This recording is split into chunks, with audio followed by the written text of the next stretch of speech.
اذان کے وقت بیت الخلاء جانے سے کیا ہوتا ہے؟ حضور نبی کریم صلی اللہ علیہ وآلہ وسلم کا فرمان سن لیں۔ اکثر لوگوں کے ذہن میں یہ سوال زندگی میں ایک بار تو ضرور آیا ہوگا کہ اذان ہو رہی ہو تو باتھ روم جانا چاہیے یا نہیں جانا چاہیے، اور جو اذان کے وقت واش روم چلا جائے تو اس کے لیے ساتھ کیا ہوتا ہے؟ تو جان لیں بسم اللہ الرحمن الرحیم۔ کیا آپ نے کبھی یہ سوچا کہ جب اذان کی آواز فضا میں گونج رہی ہو تو اس وقت ہمارا کیا رویہ ہونا چاہیے؟ کیا ہم واقعی اس مقدس پکار کی قدر کرتے ہیں یا اسے ایک عام آواز سمجھ کر نظر انداز کر دیتے ہیں؟ اور کیا آپ کا معلوم ہے کہ بعض لوگ ایسے بھی ہیں جو اذان کے دوران ایسے کاموں میں مصروف ہو جاتے ہیں جن کے بارے میں سن کر دل کانپ اٹھتا ہے۔ ذرا تصور کریں کہ ایک طرف اللہ اکبر کی صدا بلند ہو رہی ہو جو ہمیں اپنے رب کی طرف بلاتی ہے، دوسری طرف ہم اپنی دنیاوی مصروفیات میں ایسے گم ہو کہ ہمیں احساس تک نہ ہو کہ ہم کیا کر رہے ہیں۔ کیا اذان کے وقت بیت الخلاء جانا درست ہے یا اس میں کوئی قیامت قباحت ہے؟ اور اگر کوئی ایسا کرتا ہے تو اس کے ہاتھ کیا معاملہ ہوتا ہے؟ یہ وہ سوالات ہیں جو اکثر لوگوں کے ذہن میں آتے ہیں، مگر یا تو وہ پوچھنے سے جھجکتے ہیں یا پھر انہیں درست رہنمائی نہیں ملتی۔ اذان صرف ایک اعلان نہیں بلکہ یہ ایمان والوں کے لیے ایک یاد دہانی ہے کہ ایک بلندی سے دی جانے والی وہ صدا جو ہمیں دنیا کے ہنگامی خیزی سے نکال کر اللہ کی طرح متوجہ کرتی ہے۔ جب مؤذن کی آواز فضا میں گونجتی ہے تو گویا رحمت کے دروازے کھل جاتے ہیں اور ہر سننے والے کو دعوت دے دی جاتی ہے وہ اپنے رب کے حضور حاضر ہو جائے۔ لیکن افسوس کہ ہم میں سے بہت سے لوگ اس لمحے کی عظمت کو سمجھ نہیں پاتے۔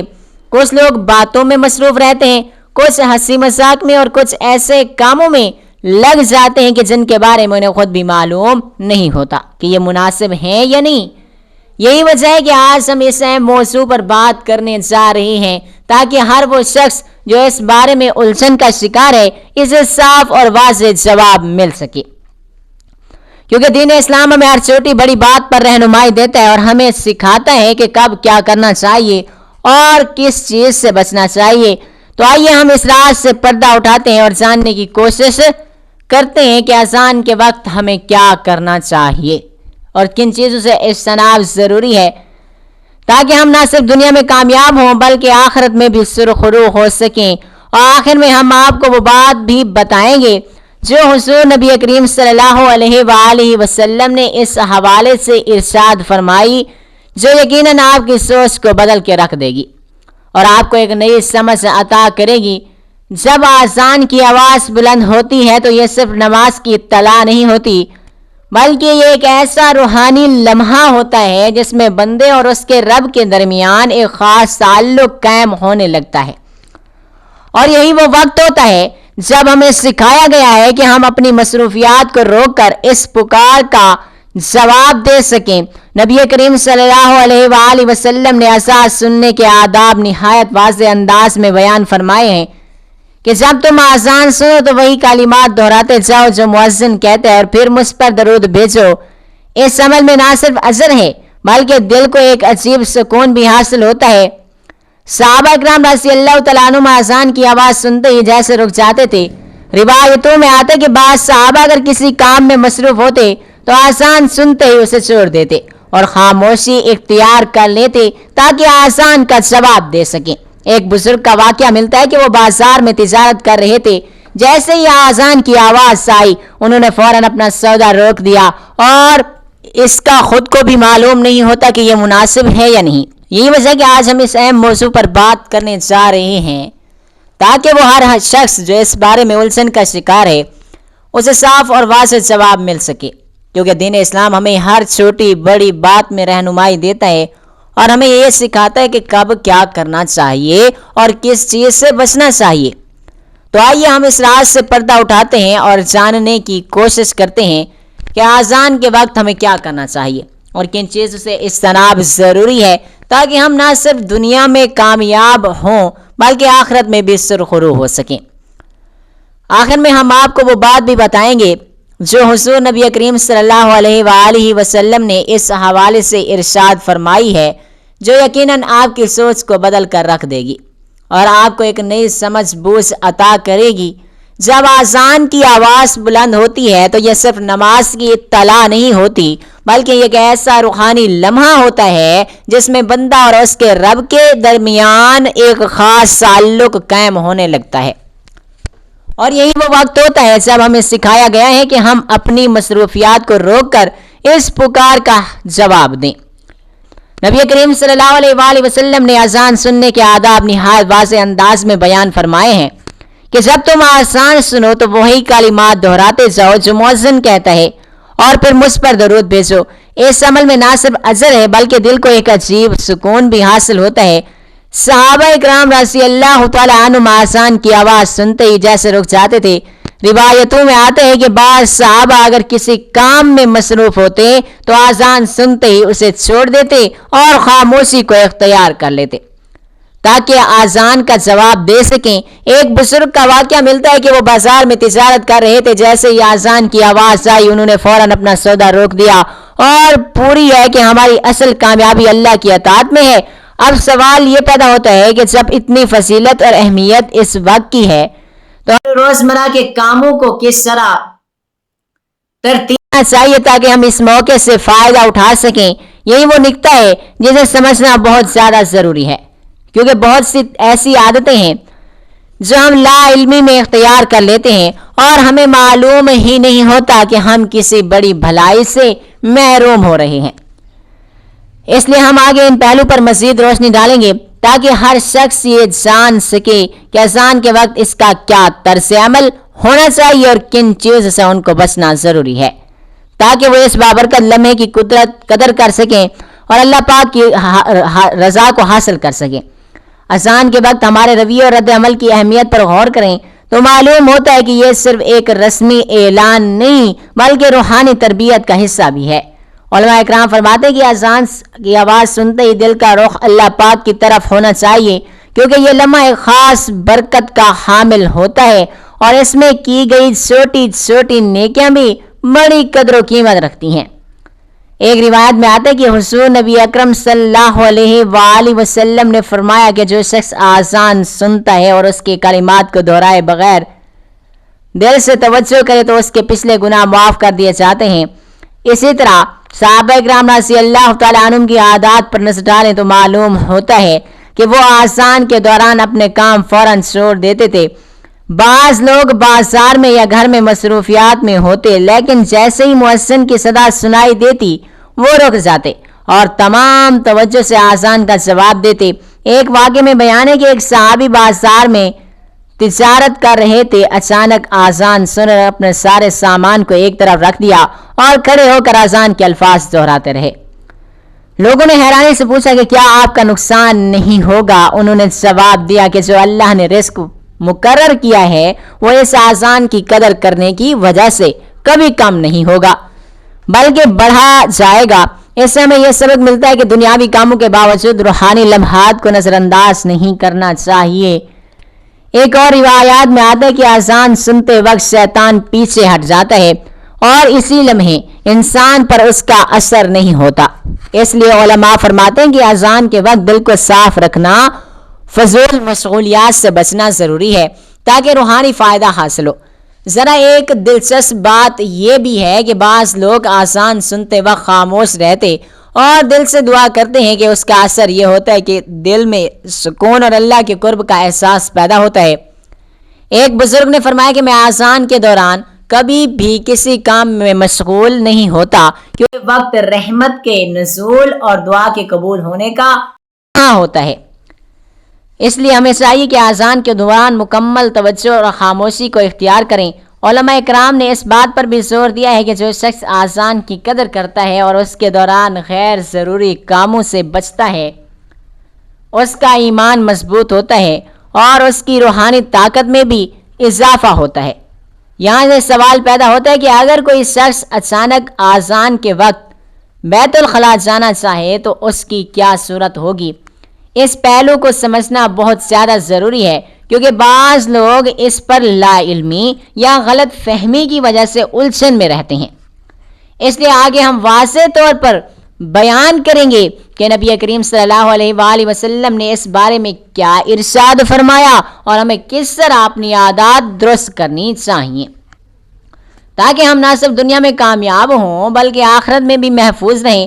اس کے ساتھ ساتھ ہم دیکھیں گے کہ یہ چھوٹا سا رویہ کس طرح بڑے نتائج پیدا کر سکتا ہے اور کس طرح ہم اپنی زندگیوں میں اللہ پاک کی رضا اور روحانی سکون کو حاصل کر سکتے ہیں۔ لہٰذا اس سبق کو دل میں بٹھائیں اور آگے کے حصے میں ہم اصل مسئلے پر تفصیل سے روشنی ڈالیں تاکہ ہر شخص یہ جان سکے کہ آذان کے وقت بیت الخلاء جانا کیسا ہے اور اس کے ساتھ کیا تعلق پیدا ہوتا ہے۔ آذان کے وقت بیت الخلاء جانے کے مسئلے پر غور کریں تو سب سے پہلے یہ سمجھنا انتہائی ضروری ہے کہ آذان اللہ کی طرف بلانے والی مقدس پکار ہے اور اس وقت انسان کے دل میں خشوع اور توجہ پیدا ہونا چاہیے۔ علماء اکرام فرماتے ہیں کہ آذان سنتے ہی بندے کا دھیان دنیاوی کاموں سے ہٹ کر اللہ پاک کی طرف ہونا چاہیے تاکہ اس لمحے کی روحانی برکت سے مستفید ہو۔ اب سوال پیدا ہوتا ہے کہ اگر اچانک حاجت محسوس ہو تو کیا کرنا چاہیے؟ دینی رہنماؤں کا اجماع یہ ہے کہ اگر انسان کی طبیعت اجازت نہ دے اور حاجت عاجل ہو تو اس کے لیے بیت الخلاء جانا جائز ہے، لیکن ساتھ میں احتیاط یہ ہے کہ اس وقت آذان کے کلمات کی اہمیت اور احترام کو برقرار رکھا جائے۔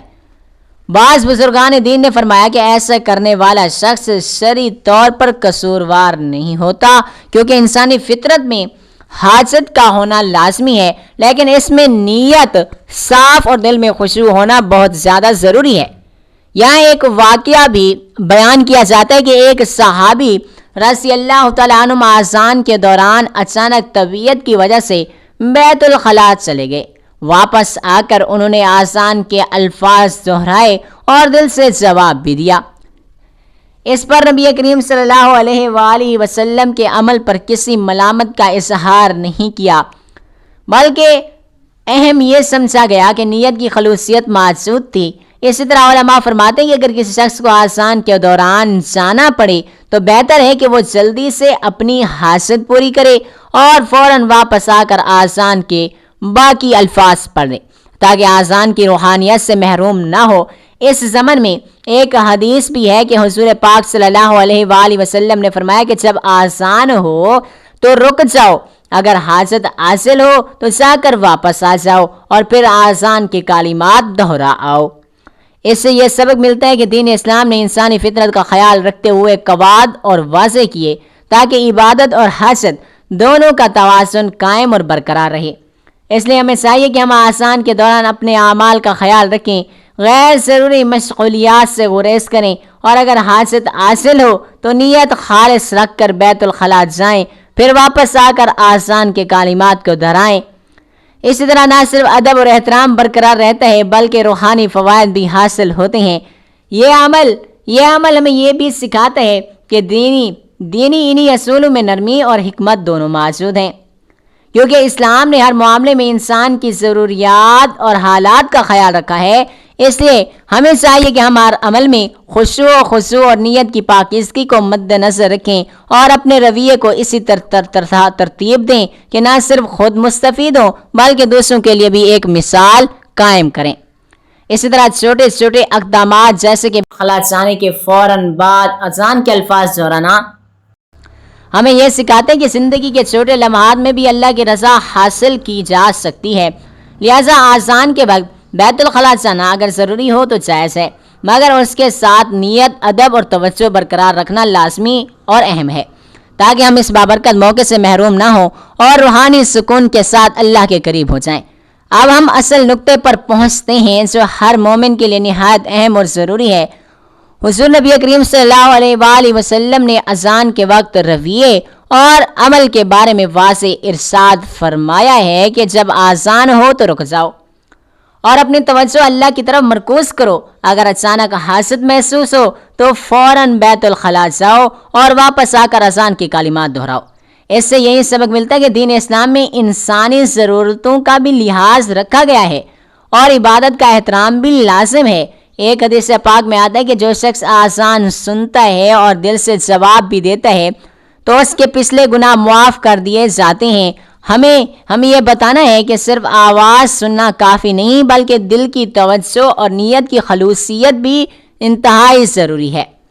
اسی طرح صحابہ اکرام رضی اللہ تعالیٰ عنہم کی عادات سے بھی ہمیں سبق ملتا ہے کہ وہ آسان سنتے ہی اپنے کام روک دیتے، خاموش ہو جاتے اور پورے دل سے آسان کا جواب دیتے۔ اگر کسی کو اچانک حاجت پیش آ جاتی تو فوراً بیت الخلاء جاتے اور واپس آ کر کلمات دہراتے۔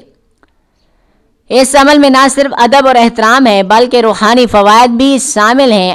یہ ہمیں سمجھاتا ہے کہ چھوٹے چھوٹے رویے بھی ایمان کو مضبوط کرتے ہیں اور اللہ کے قریب لے جاتے ہیں۔ آج بھی ہمیں چاہیے کہ ہم ان اصولوں کو اپنائیں، آزان سنتے ہی غیر ضروری کام چھوڑ دیں، موبائل یا گفتگو سے رک جائیں اور دل سے جواب دیں۔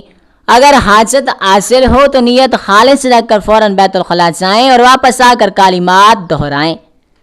اسی طرح نہ صرف عبادت مکمل ہوگی بلکہ روحانی سکون اور اللہ پاک کی رضا بھی حاصل ہوگی۔ بزرگان دین ہمیشہ اس بات پر زور دیتے تھے کہ ہر لمحہ اللہ کی طرف متوجہ رہنا ضروری ہے اور آذان کے دوران ہر قسم کی غفلت سے بچنا بھی چاہیے۔ اس سبق کو یاد رکھیں کہ دینی اصول انسانی فطرت کے مطابق ہیں اور ہمیں چاہیے کہ ہم انہیں اپنے روزمرہ کے اعمال میں نافذ کریں تاکہ ہر لمحہ بابرکت اور پر اثر ہو۔ اب جب آپ اس بات کو سمجھ گئے ہیں کہ آذان کے وقت بیت الخلاء جانا جائز ہے مگر ادب اور نیت کے ساتھ، تو بھی یہ بھی یاد رکھیں کہ یہی چھوٹے چھوٹے رویے ایمان میں اضافہ کرتے ہیں، دل کو نرم کرتے ہیں اور ہمیں اللہ کی قربت عطا کرتے ہیں۔ لہٰذا ہر آذان کے موقع پر اپنے اعمال، نیت اور ادب کو سامنے رکھیں، فوراً حاجت پوری کریں، اگر ضروری ہو واپس آ کر کلمات دہرائیں اور ہمیشہ یاد رکھیں کہ آذان کی برکت کو نظر انداز نہ کریں کیونکہ یہ ہمیں دنیا اور آخرت دونوں میں فائدہ پہنچاتی ہے۔ اسی کے ساتھ ہم اپنی زندگی کے چھوٹے چھوٹے لمحوں کو بھی بابرکت بنا سکتے ہیں۔ دل کو اللہ کی طرف مرکوز کر کے، ہر عمل میں خشوع اور خلوص اختیار کر کے اور ہر موقع پر دین کی رہنمائی پر عمل کر کے ہم نہ صرف اپنی روحانی زندگی کو مضبوط کر سکتے ہیں بلکہ دوسروں کے لیے بھی مثال قائم کر سکتے ہیں، اور یہی وہ نصیحت ہے جو نبی کریم صلی اللہ علیہ وآلہ وسلم کے فرمان سے حاصل ہوتی ہے اور جسے اپنانا ہر مومن کے لیے باعث فلاح ہے۔ اللہ تعالی ہم سب کو ہر لمحہ اپنی عبادت میں خشوع اور توجہ عطا فرمائے، ہمارے دلوں کو نرم کرے اور ہمیں آذان کے ہر لمحے کی برکت سے مستفید ہونے والا بنائے۔ اللہ پاک ہماری نیتیں صاف رکھ، ہمارے اعمال میں خلوص ڈال اور ہمیں ہر وقت تیرے قریب رہنے کی توفیق دے۔ ہمیں چھوٹے چھوٹے اعمال کی اہمیت سمجھنے والا بنا تاکہ دنیا اور آخرت میں کامیابی حاصل ہو۔ یا رب ہمیں غیر ضروری مشغولیات سے بچا اور ہر بابرکت لمحے کا صحیح استعمال کرنے والا بنا۔ ہر آذان سنتے وقت دل کو تیری یاد میں مشغول رہنے والا اور ہر عمل میں تیرے احکام کے مطابق چلنے والا بنا دے۔ اے اللہ پاک ہمیں اپنی رحمت اور مغفرت سے مالا مال فرما، ہمارے گناہوں کو معاف فرما اور ہمارے ایمان کو مضبوط فرما تاکہ ہم نہ صرف خود فائدہ حاصل کر سکیں بلکہ دوسروں کے لیے بھی روشنی کا سبب بنے۔ یا رب ہمیں اپنے اعمال، نیت اور ادب کے ساتھ زندگی گزارنے کی طاقت و توفیق دے اور ہر لمحے کو تیرے قرب اور رضا کے لیے وقف کرنے والا بنا دے، آمین۔ ناظرین کمنٹ باکس میں اللہ تعالیٰ کے 99 ناموں میں سے کوئی ایک نام ضرور ٹائپ کریں۔ اگلی ویڈیو تک اجازت دیجیے، اللہ حافظ۔ اللہ تعالیٰ ہم سب کا حامی و ناصر ہو، آمین، جزاک اللہ۔